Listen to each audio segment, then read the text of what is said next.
अस्सलाम वालेकुम सामिन हकीम Faisal Ali like share ज़रूर कीजिएगा। मोटापा बहुत ज़्यादा परेशानियों का बायस बनता है, हार्ट अटैक और ब्लड प्रेशर, दिल के मसाइल, और इसके साथ साथ ना अच्छा भी नहीं लगता आदमी को। बहुत ज़्यादा मोटा हो, पेट बड़ा हो, चलने फिरने में दुश्वारी होती है, सांस फूल जाता है, इस तरह के मसाइल का शिकार।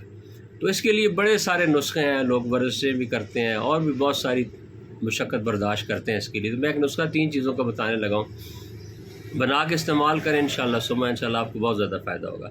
आपने इस तरह करना है कि नौशाद ठीकरी 100 ग्राम ले लेना है, कलमी शोरा 100 ग्राम लेना है। और ये जो सरसों होती है ना, ये 2 तरह की होती है। एक पीली रंग की सरसों होती है, बल्कि 3 कलर की होती है। एक पीला कलर की होती है, एक हल्का सा ब्राउन और एक ब्लैक कलर। आपने इस तरह करना है कि काली सरसों लेनी है, मिल जाती है पंसार स्टोर से। ये 100 ग्राम इसके बीज, इन सब को मिक्स करें, ग्राइंड करके फकीर बना लें। एक चम्मच खाने के बाद सुबह दोपहर शाम टीस्पून फुल बार के खा लें। इंशाअल्लाह सुबह इंशाअल्लाह चंद दिनों में आपका वज़न कम होना शुरू हो जाएगा। अस्सलाम वालेकुम।